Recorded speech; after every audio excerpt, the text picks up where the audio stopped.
So I'm getting to the point where I'm getting quite a few thumbnails on my blog archives page, and I was trying to decide if I should use page pagination or have an intersection script in there or some kind of endless scroll script that would manage the loading of the images as the user was scrolling. And I tried out the lazy loading feature and looked at the support for it, the lazy loading attribute, and it looks like it's going to be plenty enough for what I'm doing, and the support is coming around really well here. It's already up to 75% for all the major browsers. So what I did was I added that lazy loading attribute in the loop here on my 11t site to all my images, and it cut everything down to the point where it's not an issue no more. So if I'm just going to break the code quick and show, and for demonstration with DevTools, what the difference was there. Actually, I need to refresh here. So go into DevTools, Network, and then we'll clear out everything. Make sure we're showing the images here. Click on images, and then we can come down here and press Command R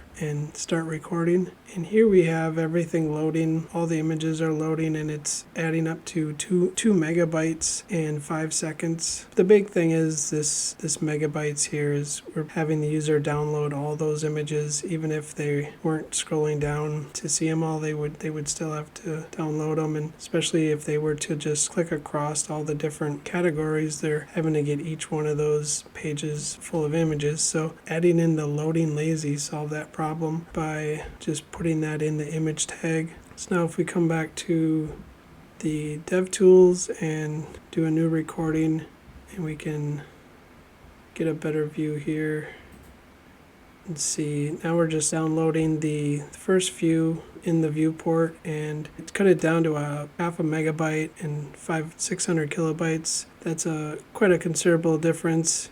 Definitely worth doing. And then you can see it in action as we scroll down here. It's just going to add them in as they get close to the viewport. So then we'll get back up to the 2 megabytes by the time we get down to the bottom.